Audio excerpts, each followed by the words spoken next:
বিসমিল্লাহির রহমানির রহিম। আসসালামু আলাইকুম প্রিয় ভিউয়ার্স, আশা করি সবাই ভালো আছেন। আলহামদুলিল্লাহ আমিও ভালো আছি। আজকে কোনো রেসিপি শেয়ার করব না। আজকে আমি ইলিশ মাছ কিভাবে ফ্রিজে 1 বছর ধরে সংরক্ষণ করা যায় এইটাই আপনাদের সঙ্গে শেয়ার করব।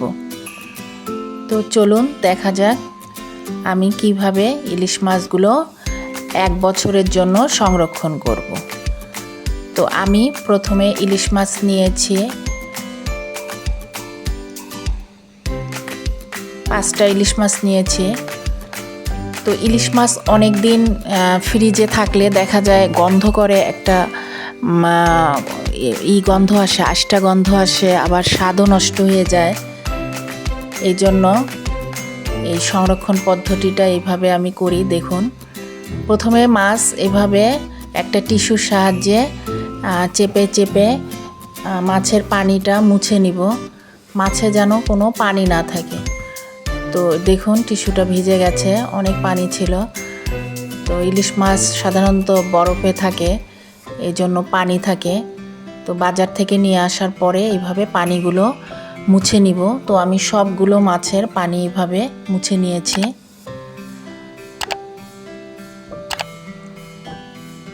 এবার কিছু লেবু কেটে নিয়েছে। তো লেবুগুলো আমি এখন ইলিশ মাছের এই যেটা বলে মাথার কাছে ওই কানসা, এই কানসাতে আমি লেবুগুলো চিপে দিয়ে দিব। 1 ফালি করে লেবু চিপে চিপে এখানে দিয়ে দিব।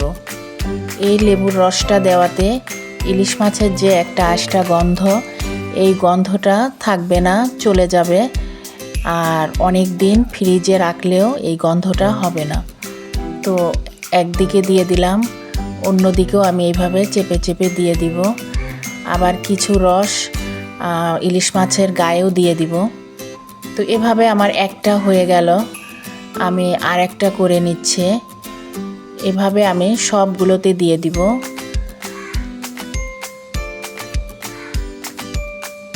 তো খুব সহজ পদ্ধতিতে দেখাচ্ছে, অনেকে অনেক রকমভাবে রাখে। তো শুধু এভাবে লেবুর রস দিয়েই সংরক্ষণ করলে মাছটা খাওয়ার সময় কোনো গন্ধ আসবে না, মনে হবে যে বাজার থেকে যে মাছ কিনে এনে আমরা রান্না করি ওরকমই লাগবে।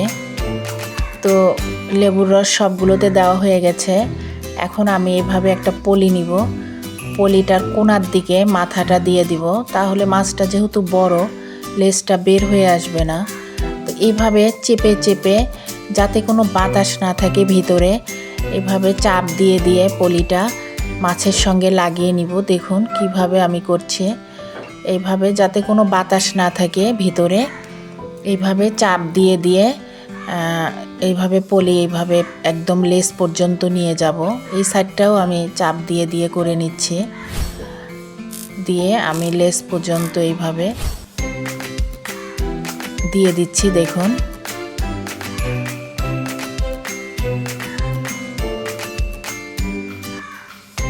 লেজটাও পুরা ঢেকে দিব যাতে লেজটা বের না হয়ে যায়। লেজটা চাইলে কেটেও নিতে পারবেন। তো পলিটা ভালো করে দিয়ে এভাবে একটা রাবারের সাহায্যে আটকে দিব। তো রাবার না থাকলে সুতা দিয়েও বেঁধে দেওয়া যাবে। তো এইভাবে দেওয়ার পরে আমার মনে হচ্ছে যে লেজের এদিকে একটু যদি ফাঁকা থাকে, তাহলে আমি আর একটা পলি দিয়ে লেজ থেকে আর একটা পলি দিব।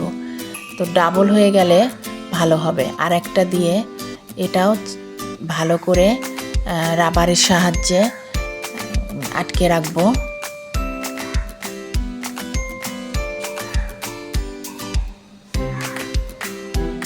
তো দেখুন এইভাবে বাজার থেকে অনেকগুলো ইলিশ মাছ কিনে আনলে এভাবে সংরক্ষণ করে সারা বছর জুড়ে খাওয়া যায়। স্বাদ নষ্ট হয় না, মনে হবে যে টাটকা ইলিশ খাচ্ছি, এরকমই লাগবে। তো একটা হয়ে গেল।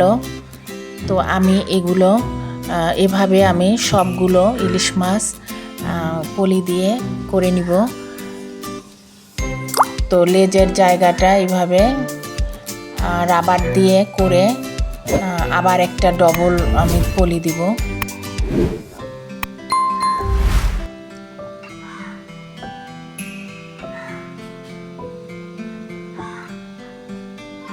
তো এভাবে আমার সবগুলো মাছ দেখুন পলি করা হয়ে গেছে। আমি ডবল ডবল পলি করে নিয়েছি। তো আমার সংরক্ষণ পদ্ধতিটা ভালো লাগলে একটা লাইক, শেয়ার, কমেন্ট করবেন, একটা সাবস্ক্রাইব করবেন। আর এভাবে আপনারা সংরক্ষণ করে রাখবেন, তো অনেক দিন পর্যন্ত ইলিশ মাছের স্বাদ ঠিক থাকবে। তো সবাই ভালো থাকুন, সুস্থ থাকুন। আসসালামু আলাইকুম।